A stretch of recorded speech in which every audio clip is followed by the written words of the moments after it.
The Nittany Lions get win number 1 in an empty big house. Can they get win number 2 in the SHI house? Well, welcome to December football in the regular season, Todd. Well, it's always a beautiful day in Piscataway, especially if you can leave Jersey with a victory. We keep our winning streak alive here, coming up next on the Blue White Tailgate.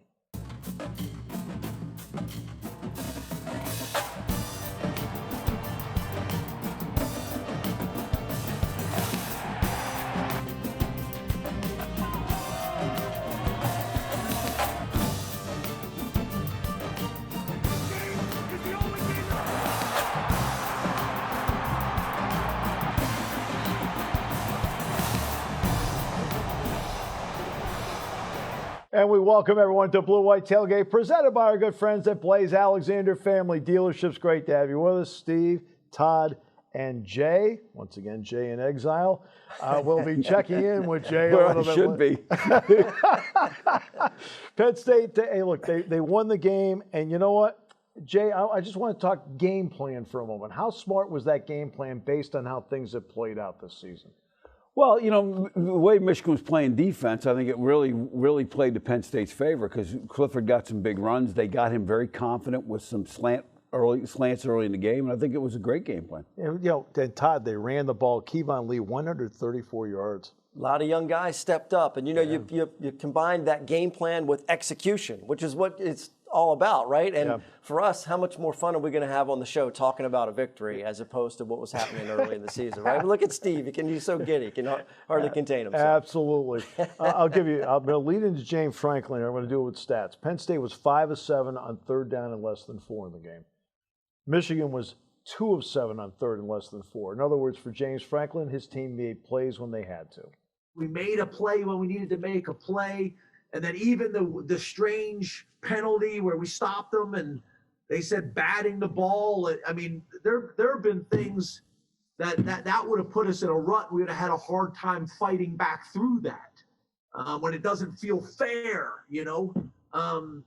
But life isn't fair sometimes. You just got to find a way to battle through it. We did that today. The batted ball thing, just quickly. If you were to check every box of everything you can do wrong, Michigan did it on that play. Yeah. If you were to check every box that Penn State could do right, they did right in that play. And Michigan got a first down. All right. So they had answers. Yeah, absolutely. And, you know, we're talking about the third and shorts. That's because they stayed on schedule. Yeah. And, you know, the offensive line controlled the line of scrimmage right away. The opening drive was fantastic. And, you know, you mentioned Kevon Lee, not to brush past what he did, but that helped them stay on schedule. He's a big guy, was able to get a couple extra yards when he needed it to make those third downs a little bit more manageable. We are contractually obligated to have Kenny Schierlinger in the show. Kenny has our update. Well, Steve, Penn State got their first victory of the season against Michigan on Saturday, and they now look hungry for more as they head to Piscataway, New Jersey to take on Rutgers. Kickoff set for noon on the Big Ten Network. As we head to lines in the league, Allen Robertson might be the only consistent thing for Chicago right now as he had 2 touchdowns and 74 receiving yards. And Bucs wide receiver Chris Godwin was 3 yards short of the century mark in a tough loss to Kansas City. And 2 outstanding performances from true freshman Kevon Lee and true freshman Parker Washington propelled Penn State over Michigan on Saturday, as Lee won Big Ten Freshman of the Week and Washington had 9 receptions, the most by any true freshman in program history. Back to you guys. I didn't realize Mitchell Trubisky had 8 completions. By the way, very quickly on that, Penn State had 34 broken tackles coming into the game. They had 15 in this game. Huge. And they ran hard. They played well. They made those initial moves. And again, it's all part of staying on schedule and moving those chains all day long. So, Jay, here's the series between the two. I think you know, and then I know exactly how it's played out over the years. But not one time has Greg Schiano been the coach of a Rutgers team that Penn State played in those games. No question. And I tell you, we'll talk about this more in the show. He's got them playing really hard, a lot of passion. He's gotten some good transfers in, done a really nice job this year. Jesse Luketa, he's expecting what we're expecting. Nose to nose, tough, hard-fought game. You know, it's going to be a 4-quarter game. It's definitely going to start out front. Front seven's going to have to set the tone from early in the game, and we're just going to have to play our style of football. And that's how they played. I mean, Todd, they're playing without their starting quarterback, came up with a way to beat Purdue last week, 37-30. It's one of those things when you look at the teams, you wonder, is that the same uniform that these guys are wearing, right? You almost look like, and you expect it from teams that are wearing different uniforms, but it's impressive what the Scarlet Knights have been up to. And our research department, our crack research department, dug up the last time Rutgers had more wins than Penn State was 1990, 2-0 Rutgers, 0-2 Penn State. Jay, that was a non-conference schedule for the ages of 1990. That was open with Texas and went to USC. But the thing about Rutgers, if you look at them, they're a ball off a guy's shoulder pad from beating Illinois, and they're a missed field goal from beating Michigan. So this is a team that could very easily be 4-2. Later in the show, Brandon Bell. So we're going to stick with the defensive part of it in terms of our mindset. We'll take a look at the Nittany Lion defense and how they played as we continue with Blue White Tailgate presented by Blaze Alexander after this. 36 rushing attempts in the season. It'll give to Haskins, who's dragged down from behind by Lance Dixon. All right, welcome back to Blue White Tailgate presented by Blaze Alexander. Later in the show, we'll visit former Nittany Lion linebacker Brandon Bell, who's going to join us. That's a little bit later, but now we're going to talk defense and adversity. You face some during the course of the game. You face some 4th and 1s, and Todd, you respond. You step up to some big moments, and that was what the coaching staff was waiting for. That's what the players were trying to do. And, we talk about linebackers, and I don't think there's a position where you think more than at linebacker. When you have people stepping into new roles, there's a transition, and it's a timing there where you stop thinking and you start playing. Yeah. And it's taken the linebackers a little bit of time to do that. But I think they're getting there, and they had certainly an excellent game. Yeah, because of the two-way nature of playing pass and run. That's the one spot in the field, Jay, that I think faces the most conflict in decision-making is a linebacker. Yeah, it's the biggest learning curve. And, a guy like Brandon Bell will probably tell you that it takes really till their sophomore year till they're really comfortable in that position. So it's a challenging thing. So now let's get to our Defensive Player of the Week. We're going to stick with linebacker because Ellis Brooks is our Defensive Player of the Week. He had 6 stops in this game, and in the 6 stops, 4 of them, by the way, were solo stops and played a huge role in the 4th down play. Here in open field, there he is. He tracks him down. All right, fabulous. Gets some plenty of help here. Once again, he's all over the field. Now you get to 4th down. Who's right there? 13 is there on 3rd down. He's there on 4th down. And there's the instinct you're hoping for. He's making plays on the edges, over by the sidelines, up the middle. It's, look, it's a tough task to be strong up the middle and also have the speed to move laterally to get out to where you need to keep him in front of the sticks. It's interesting. There were a couple big hits in this game, and they were delivered by a guy like Brandon Smith. He seemed to be doing this more and more of late. Are you seeing, Jay, an evolution in Brandon Smith as a linebacker growing up? Oh, certainly. His first game, I don't even think he made a tackle, and now you're starting to notice him. Well, you were noticing him early in the year for some of the late hits he got. Now you're noticing because he's making big hits when he's supposed to make them, and he's making big stops. So, yeah, he's definitely evolving. All right, so let's go to the tail of the tape presented by our great friends at CP Vets. And on our tail of the tape presented by CP Vets, we take a look at the Penn State defense. The Rutgers offense, and for the Rutgers offense, where they've really improved is actually throwing the ball, 234 yards a game. Those numbers are shocking, right? If we compared that to the 2019 version, the 2018 version, those numbers the years prior pale to what they're doing already. And look, it's a sign of a team being able to rebuild themselves quickly, and they had a couple of quarterbacks contributing last week. So Penn State's defense, this is not the typical Rutgers game that you'd be going into for sure. I know when we get to the Rutgers segment, we'll talk more about this. But, Jay, what's your initial feel about how they handled the 2 quarterbacks last week when they were forced into that situation? I thought they did a nice job. Sometimes it's a little jarring because you're not sure who's in the game, and that's going to be a challenge for the Penn State defense to know who's in, who's out between plays and how you call your defenses. But I thought they really did a nice job when they needed it. And it was neat thing was when they sewed up the game, the guy who had started the game was jumping up and down the sidelines about as excited as you could be. So it's good to see those 2 guys kind of getting along and really supporting each other as well. When you watch Penn State warm up Saturday at Michigan, you noticed right away that, for example, it was Keziah Holmes, Joe Bruno, and Kevon Lee. So they had 3 running backs. As the game played out, I don't think people realized that Penn State only was using 3 corners. Daquan Hardy, all right. They also used Joey Porter Jr., and Marquise Wilson. And for head football coach James Franklin, those 3 guys came up big because they needed all 3. We anticipate having at least 4 this week, and possibly be able to get to 5. So that would be helpful. We've also done some cross training last week with some of our safeties as well. And you have to do that sometimes. And guess what? They're going to face some good wide receivers in this game, Jay. No question. And if you're Rutgers and you see a guy who's normally a safety playing corner or playing in coverage, they're usually safeties because they can't cover as well as corners. So they're going to try and get on those guys, and they do some really creative things we'll talk about in the film room. And the run defense needs to tighten in a game like this. Absolutely. They want to stuff it up the middle. They don't want to get these guys, get them second and longs, third and longs, and forcing them to throw. But, talking about the depth concerns and no matter where on a position, these are some of the unique challenges, guys, of the 2020 football season, is what would happen when you lose players and you got to fill in. And imagine only having 3 corners at a game to have that extra body. And you can hear the relief in Coach Franklin's voice just to say, we might have 4, right? So. Because remember, you're playing nickel coverages sometimes. So all 3 of them are out there at the same time. Special teams will be important, but this is where Jordan Stout comes into play. Aaron Cruikshank ran back a kickoff in the Rose Bowl for a touchdown with Wisconsin, ran one back last week. Back with more after this. Offense here in the first half, and the keeper by Clifford. Clifford heading for the pile. All right, welcome back to Blue White Tailgate, presented by Blaze Alexander Family Dealerships. Let's talk about the Penn State offense, and let's talk about, to me, what they didn't do. Okay, Todd, what they didn't do. They didn't turn the ball over. They held on to the football. And, it was interesting watching Sean Clifford play, how careful he was when he first got started, when he was a little bit timid running the ball first, had 2 hands all over that ball.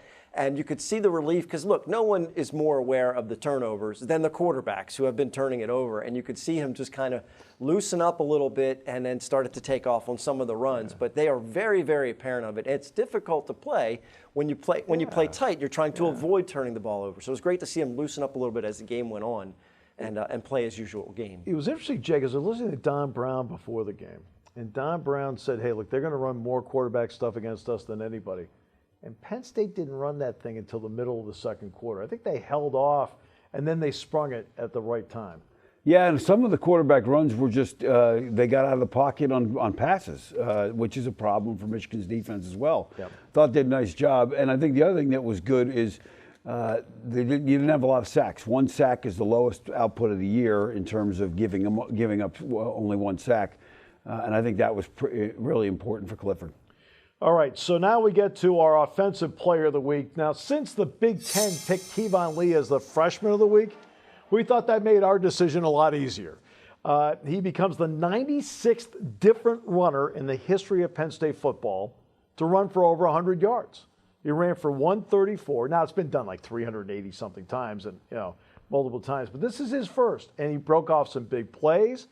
And Todd, he always goes forward. This is not a guy that goes backwards. Yeah, and he got around the edge on that one, but he's a north-south runner, no doubt about it. And he actually reminded me a little bit of Le'Veon Bell with that, where he was real patient behind the line of scrimmage, and then if he needed to bounce it outside, he would bounce it outside and get those extra yards. And you talked about being able to hold off on introducing the quarterback run a little bit more, precisely because the offensive line was able to handle the line of scrimmage, and Kevon Lee was effective. So in getting him to being effective allowed them to hold off and wait and hit them with that quarterback run a little bit later. All right, so let's take a look at the Big Ten Freshman of the Week with our freshman, Kenny Schierlinger. Well, Steve, it's no secret that Penn State got their run game going against Michigan on Saturday, and they got it going on the back of a true freshman running back, Kevon Lee. Let's keep running the ball. Let's keep, giving Kevon the ball. Let's, keep moving it down the field. So, that kind of things, seeing the way he runs, how hard he runs, kind of boosters the confidence of, the whole offense and definitely the offensive line. At the start of the season, the running back room at Penn State may have been the deepest in the country, but after injuries, a medical retirement of Journey Brown, and Devin Ford being out due to personal reasons, Saturday against Michigan, the backfield was down to 2 true freshmen, and Lee shined for head coach James Franklin. But you don't get a whole lot of reps when you're 4th and 5th on the depth chart, and that's without spring ball, and that's without a traditional training camp. So it's great to see, and I'm proud of him, but we got a lot of room for improvement. Lee's performance against Michigan earned him Big Ten Freshman of the Week as he carried it 22 times for 134 yards and 1 touchdown. and he looks to continue that success against Rutgers. Back to you guys. It's interesting because we talk about balance. You know, people think balance is 20 runs, 20 passes. It's 40 yards rushing, 40 yards passing. Jay, it's the threat of it. You can't have the threat of it unless you establish a run game. Without question. And I'll tell you, you know, I don't care who you are and what offense you run. When you can turn around and hand the ball off to running back and grind and keep moving the ball, nothing else matters. That's really how football is won and lost. So let's get to our drive of the week. And on our drive of the week, it is brought to you by our good friends at the Sign Stop. And on our drive of the week, Michigan has just closed the gap to 20-17. And Todd, this is response. This is the ensuing drive right here. Absolutely. And there was one of those third and less than fours that they converted. And then here's the play where he bounces out to the outside and again keeps those sticks grinding. The clock's moving and they're just eating up real estate. 12 plays, 75 yards, right? A little pass play here. Gets inside the 5-yard line to set things up. And then it's Will Levis bouncing to the outside. And voila, you're back to a 2-score lead. And I think this was the kind of game that you got an indication of what Coach Schierlinger wants the offense to look like. He wants to use Will Levis and use his strength in short situations to convert first downs, to get touchdowns, but you got to hold on to the ball to make all that happen. And I think this was a glimpse of what Coach Schierlinger wants to accomplish with the offense. They attacked the center of the field, as we talked about earlier. Jay, there's another part there. Just like he did in Minnesota, and he actually did this to start the Indiana game, too. They were the 6 offensive line packages. They made no secret about what they wanted to do at times. No, and I think, you know, when your quarterbacks are turning the ball over and you're having some problems, one of the best things you can do for them is get some consistency in the run game. And it really opened up that the slant on the backside of the RPOs. Parker Washington really benefited from that early in the game, and it really changed the way Michigan could play them defensively. 9 catches, 93 yards for Parker Washington in this game.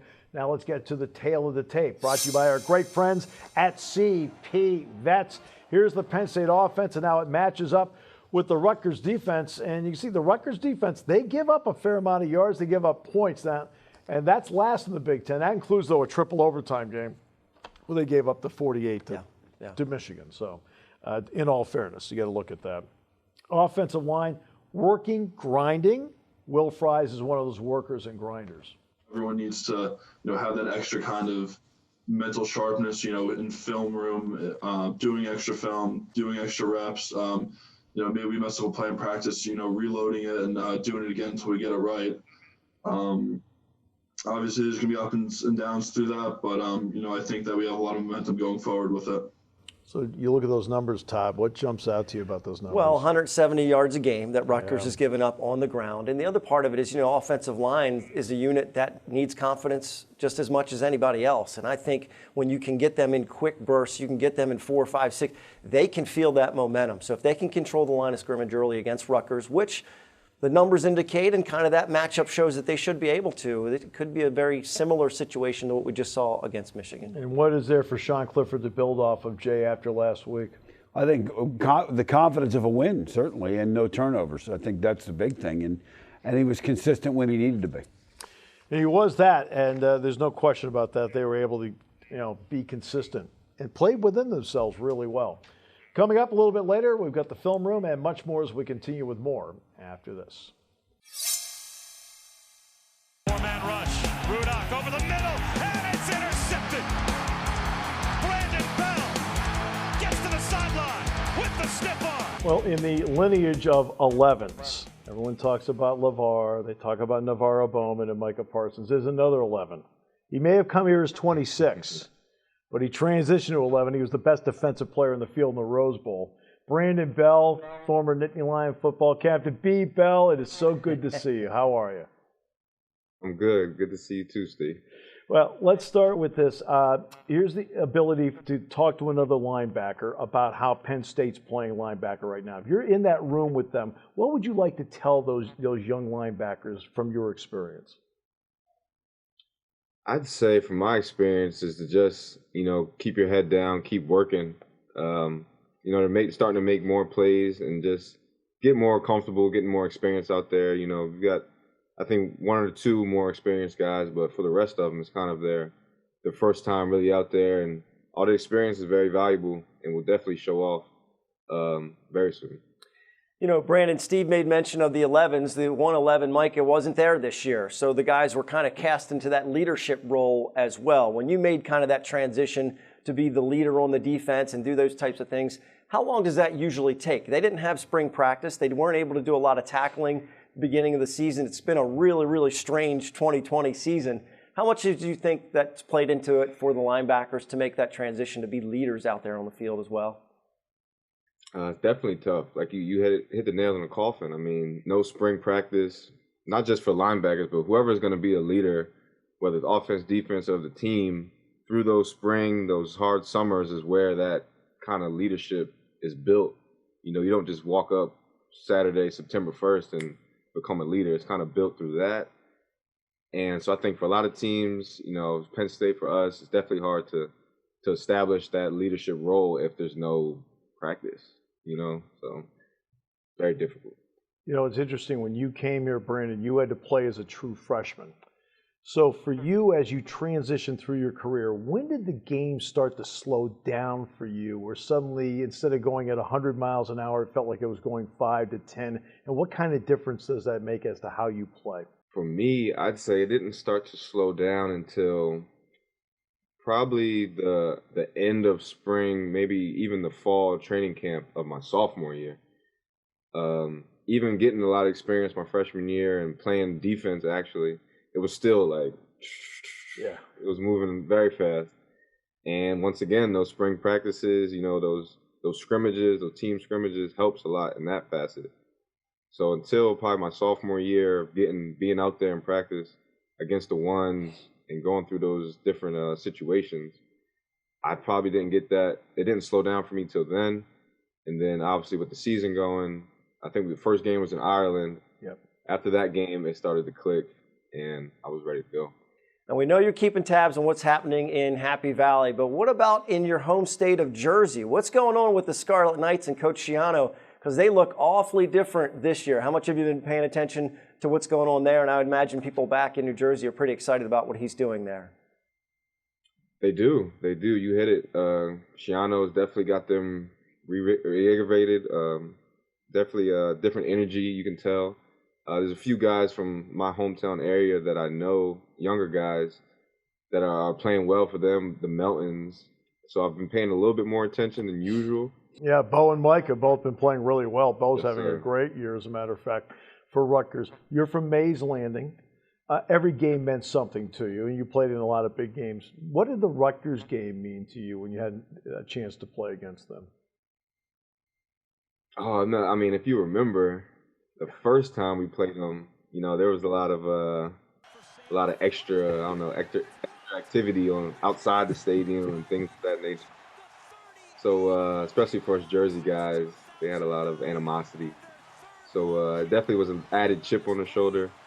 And I think it's just a familiarity type thing. You know, a lot of those coaches definitely recruited you, and kind of a sour feeling that, you know, you left the state and, you know, you got family, more family at the game, so you want to show out. It's definitely an added juice. You get an added juice playing your home state. Brandon, there was a lot of expectations for this year's team for Penn State. I mean, there was talk this could be the first one to make the college football playoffs and those types of things. Those expectations got shattered pretty quickly. How difficult is it for a team to pick themselves back up and get out there and play? This team, I think, struggled with that a little bit, but there's still a lot to be playing for in the last couple of weeks of the season. And how does that play out internally within a football team to make sure all the guys are on the same page and understand, hey, there's still a lot to be accomplished yet on the field?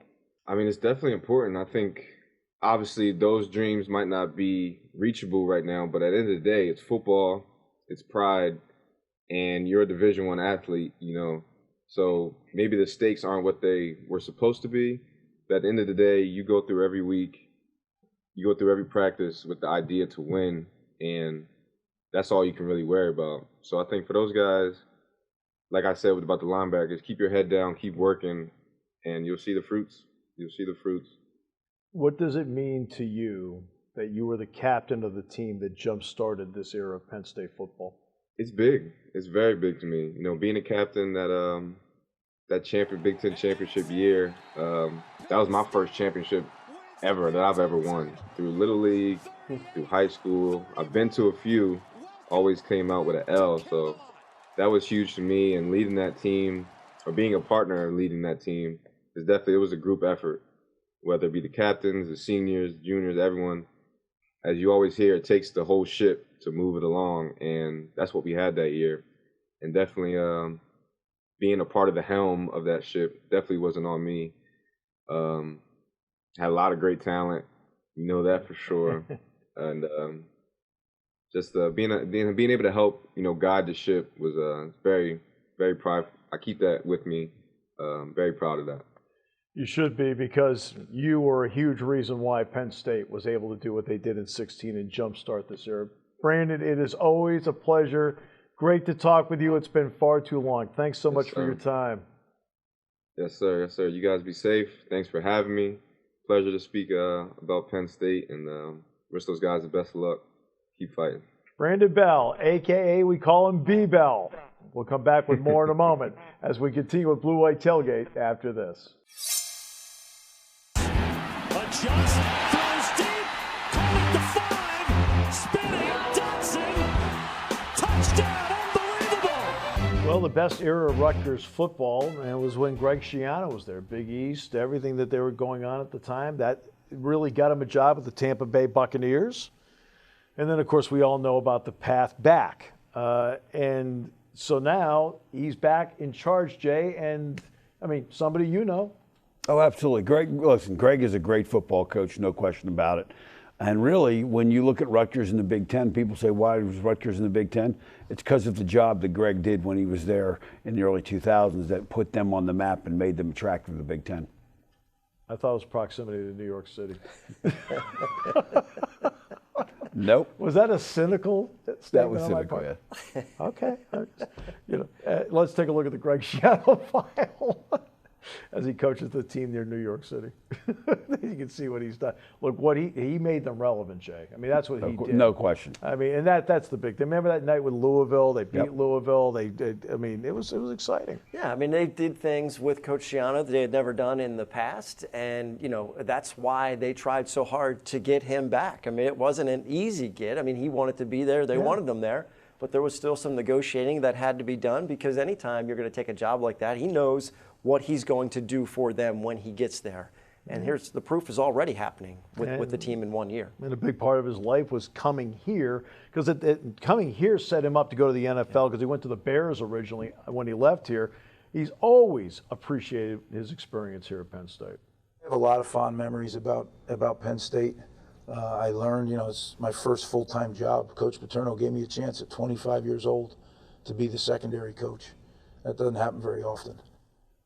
And Jay, he did a heck of a job when he was here. Really did a great job. His office is right next to mine. We had a lot of laughs, a lot of jokes, and really a guy I learned a lot from as well when I first came back to Penn State. I want to get to the offense now. Let's start. Jay, you've looked at the three quarterbacks. What does each one of them bring to the table? We know who the prominent guy is. Yeah. He couldn't play last week, so they went with the other two. What do you see in the three?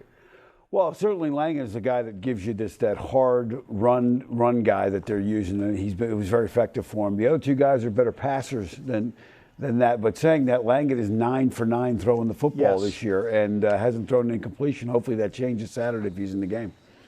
And that's a big part of it, too. And he's built this on transfers. Vedril's a transfer 2 times, by the way, out of Nebraska. And then, of course, Langen out of BC. Yeah, when he knows the conference, though, from working in the Big Ten with Ohio State. So he knows some of the guys. And look, he knows who has been sitting maybe on deep in the depth charts that wants to come play right away. So he has something to sell to them, and it's worked to get some good players on the field right away. And we just talked to Brandon Bell, and he mentioned the Meltons. Well, let's talk about Bo. Bo is a big play wide receiver for these guys. Well, you got to have that, and that's part of the concern with the cornerbacks, right? Is you want to make sure you have the personnel that can match up with some of their big guys. And, they get in one-on-one situations. And look, Rutgers is in a situation, period, as a program. What do you have to lose, right? Yeah. You start with that bar really, really low, so you can run your offense in that ways, too, with its trick plays, whether it's just one-on-one situations.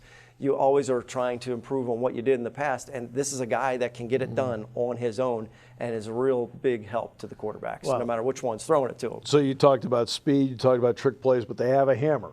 And that guy is Isaiah Pacheco, and Jesse Luketa has a lot of respect for him. very talented offense. Their running back, Pachio, I don't know if you pronounce his last name right. He's a very talented back. I'm just watching this film. He's the type running back you want on your team. He runs the route, very hungry every single snap that he gets, even when he doesn't have the ball.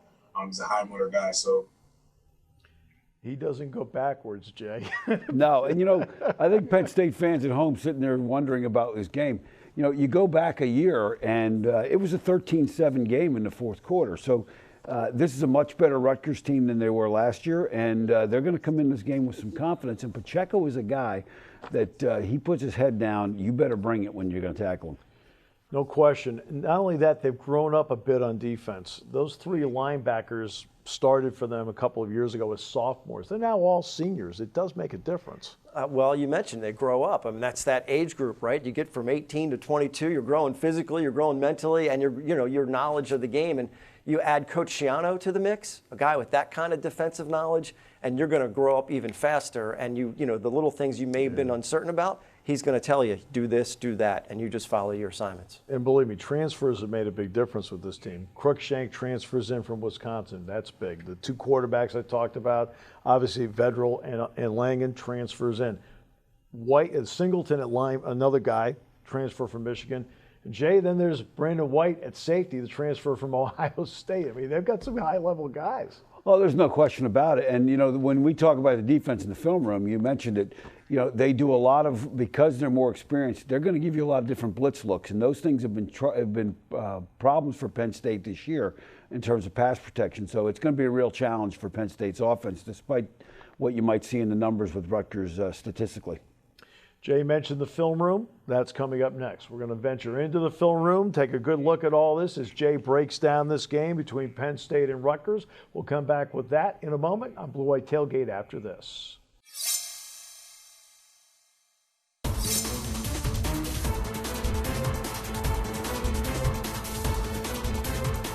Welcome into the film room. I'm Kenny Schierlinger, Jay Paterno over there in the other studio across the way. And let's get into it. Greg Schiano's back at Rutgers, and he's got him rolling pretty good here, Jay. Yeah, one of the things we're going to start on the offensive side of the ball because that's where you've seen the most dramatic improvement in Rutgers from last year to this year. And he brought in Gleason, his offensive coordinator from Oklahoma State, and he's done a nice job. And what I think Penn State fans got to be ready for is a lot of motions, a lot of shifts, a lot of things that are going to challenge Penn State in terms of getting lined up, knowing where they're supposed to be. So let's talk about it right off the bat. First one we're going to look at is the run-pass option. Now, a lot of people run their run-pass option where they're faking this side and running the ball and then reading here. Rutgers will take this and they'll run the ball to the left here, and then he'll read the linebackers, get them to flow, and come back and throw the ball backside. So take a look at this on the video. You're going to see everybody's flowing that way. He pulls the ball out, throws it there, and again, nice, easy throw, short throw, a throw. I can still make it my advanced stage, and there's a gain of 15 yards. The other thing they're going to do is they're going to run some power running. We talked about Pacheco a number of times on the show already. Pacheco is a north-south runner. He likes to get his shoulders downfield, likes to make cutbacks. He's patient. Here is a one-back power. They're going to pull the backside guard. He's going to start front side, and you notice in the red line, it's going to come back to the left. So take a look on the video here as well. Here he starts on that side. All of a sudden, the hole opens backside, and there he is, north-south, and he's in the end zone. Those are the things that Penn State linebackers are going to have to be able to do is find the football, read the blocks, and see what the back is doing in the backfield. The other thing they're going to do now is they're going to get into, when they bring Langen in, he's a wildcat quarterback. And one of the things you got to watch for when 21 gets in there at quarterback on Saturday, watch what happens. He's going to run, he's going to pound the ball. But once you get a little bit complacent, you get yourself committed to the run like Purdue is here. They're going to fake the run. Running back's going to slip the linebacker, and he's going to throw the ball. And it's very subtle, very easy, not a long throw, but it just gives you enough problems. So take a look on the video here. You're going to see the motion come across. Now your linebackers are adjusting the motion. They'll look at the quarterback. Is going to run it. Next thing you know, the running back slips behind him. And then once he gets the ball, he's got the speed to make the play and score 6 points. And those are things that Penn State has got to stop. The other thing they want to do in their pass game is they want to find matchups.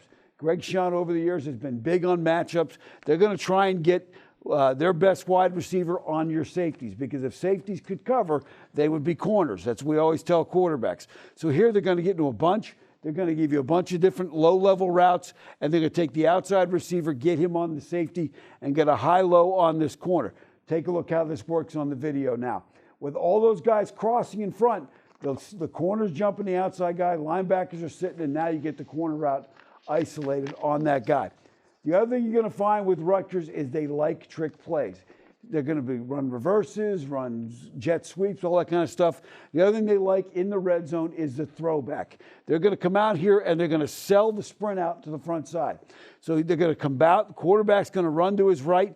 He gets the secondary rotating, and once they've gotten you rotating, he's going to read the front side. If he's got the front side, he'll throw the high-low on the front side. But if he doesn't, he's going to pull up and throw backside. And take a look at the video on this. You're going to see Purdue's entire defense in the video all flowing forward, flowing to the front side and the right. The backside falls asleep because they think the quarterback's sprinting, and there's a throw to the backside for a touchdown. So some creative things on offense. Yeah, that Sean Gleason offense is Sean tore up all the record books at Princeton. He's back in New Jersey now, and he's causing a lot of trouble in the Big Ten. So what are you looking at now on the defensive side of the ball for the Scarlet Knights? Well, for Penn State, you better be ready for blitzing, and more blitzing. Greg Schiano is a defensive coach by nature. He's a secondary coach when he was at Penn State, and he loves to blitz secondary guys. You're going to see a bunch of it. So let's take a look at what they did last Saturday against Purdue. First of all, what they want to do is they want to get up here and they want to put pressure on your outside receivers and bump up against them and really make the game become almost a 9-on-9 inside. So when you look at this, they're going to rally the ball. They're going to look to create turnovers, and they're going to give a lot of different looks. Here they're going to bring two guys off the edge. So let's take a look at the video here. Again, they're very aggressive. They give you a throw, and then they rally the ball. And once they get to the ball, they're going to look to rip it out. They've done a good job on defense this year, getting turnovers, much more so than last year. The other thing you better be ready for, we talked about the blitz, secondary blitzes. They ran this corner blitz against Purdue probably a dozen times. And what it does is if you're going to run the ball in the boundary, the corner's going to be there to make the play. If you run the field, as you see in the red lines, the defensive line is all heading that way. So they're going to try and force you into either the blitz or to a slant that way and rotate their coverage.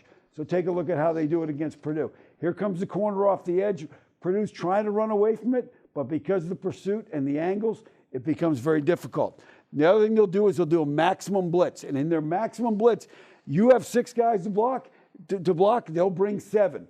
They'll bring 7. If you have 7 guys to block, they'll bring 8. And what they want to do is they want to create problems where you cannot. Here's a 3rd and 11. They're going to blitz 7. You can't block them. You're going to throw underneath, and then they're going to make the coverage. If you're Penn State, you've got to make them miss a tackle, and you've got to make big plays when they do this to you. So take a look at this on this one. Here they just show you the maximum blitz. The quarterback knows it's coming. He gets hit because they just don't have enough numbers, and they throw the ball out, and the guys come up, and they knock the ball loose to make the play. And Jay, real quick, Penn State coming off a win for the first time this season. What is the difference when you're preparing for a game coming off a big win, your first win of the season? Well, obviously the momentum, you feel like you've got momentum all of a sudden. But again, you go out next week, and if Rutgers comes out and punches you in the mouth and you get behind, that momentum all disappears. So they're going to have to try and carry that momentum through. Thank you, Jay. We wrap up the show when we come back with the good, the bad, and the ugly. All right, welcome back to Blue White Tailgate, presented by our good friends at Blaze Alexander Family Dealerships. Still to come, good, bad, and ugly, along with our keys to the game, and yes, our picks. But Penn State's going to play Rutgers. And, of course, whenever Penn State plays anybody that's on this side, the word rivalry comes up. Greg Schiano, realistic about the situation. We play well enough over a number of years here in the game against Penn State. It would be a natural rival, bordering states, all that. But Rutgers has not given a reason yet for us to be Penn State's rival. That's up to us. Jay, it's realistic. That's a great answer, and it's exactly realistic. And with Greg there, if he sticks around a while, it could happen. He's off to a good start. There's no getting around. It's 1 year, but it's a good start. The word that I heard in there was yet. Yeah. That's what I heard from Coach Schiano, is that he plans on making it a rivalry. He's just not going to say it is at this particular moment. Time now for the good, the bad, and the ugly.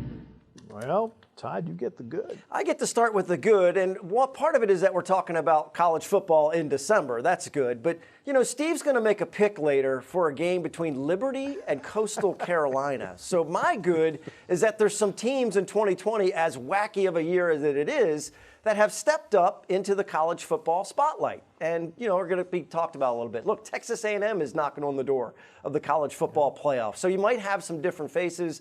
Certainly, Liberty and Coastal Carolina is different. I got the bad, and my bad is NFL scheduling. The Steelers have like a junior high game scheduled. They're playing Wednesday at 3:40, Monday at 5 o'clock. What's next? Are we going to play Saturday morning at 11 so people can get their Pop Warner games in? Get it? Just let's go. The ugly. This weekend marks 25 years since this weekend of the demise of the Southwest Conference. 9 schools, 8 from Texas, right? They hated each other. The only outlier was Arkansas, so they hated them for not being from Texas. They had infighting. They didn't support each other. And from 1985 to 1988, 7 of the 9 ended up on probation. They're consistent. I mean, it's the Southwest Conference. Anything goes. Anything goes. Well, the SWC used to stand for Some Will Cheat. Yeah, evidently based on that, 2 didn't. Yeah. Time now for our picks. Let's get to the standings. And Kenny's in front. All right, but look at the competition for second place. Look at that. Wow. All right, so Jay, you get us out of the gate here. I got Fresno State and Nevada. Both these teams have 1 loss, but if you look at the teams they've played, Fresno State's opponents have a 2-11 record. Nevada, 6-19 record. Nevada's pretty good against the run and defense. I'm going with Nevada. Coastal Carolina, as Todd said, I've got that game. Right now, Jay, I think, picked against Coastal Carolina a couple of weeks ago. Yeah, they canceled the game. I know. They're afraid. Okay, I'm going to go Coastal Carolina. At home, Teal Field, winning. Kenny, West Virginia's shortest trip in the Big 12 is to Iowa State. They're going to play Iowa State. Well, guys, that leaderboard is looking pretty good, so I'll make this quick. I have Iowa State and West Virginia. I like Iowa State. They've won 4 straight games, and they're going to make it 5 this weekend against the Mountaineers. Todd, what do you got for us? Well, Jay was awfully proud of all that research he did for Fresno State and Nevada. We got Indiana and Wisconsin, and, easily the bad this week could be the injury to Michael Penix for the Hoosiers. Guy's been playing phenomenal. Once again, a season-ending injury. I think that's going to be a big factor. I'm going to go with Wisconsin. All right, so now let's get to the keys to the game. Brought to you by Blaze Alexander Family Dealerships. And the first one to knock it out of the park on the keys of the game is Jay Paterno. I think it's going to come down, Steve, to how well does Penn State's defense handle all the different motions and formations and the trick plays of Rutgers. They got to make sure they're fundamentally sound in their gaps and just react to what happens, and then as the game goes on, get more comfortable. It could be every single week, but I'm going to say the trenches. Rutgers looks like they're vulnerable to the running game, and look how well Penn State's offense executed when the offensive line could control what was out there and they could get some running game going. And I'll dovetail off of that, because by generating that, it then generates a competent pass game. There's the other part to it, too, is that you then start working the clock, which then, as Jay talks about all the variety Rutgers puts on the field, well, that variety can't be on the field running around if they're watching on the sideline. And Penn State's put together some time-consuming drives. You could do that with some ball control in a game like this. And the time of possession was a huge factor against Michigan. Over 36 minutes, I think, that Penn State had it. So they really controlled it and killed the clock, especially in the fourth quarter. It's I think it's going to be an interesting matchup between the two. And yes, Greg Schierlinger has done a great job, Jay. They're still near New York City. No question. All right, that wraps it up for this week. Thanks so much for being with us. Game will kick off at noon. For Jay Paterno, Todd Sadowski, and the aforementioned Kenny Schierlinger, I'm Steve Jones. Thanks for joining us on Blue White Tailgate.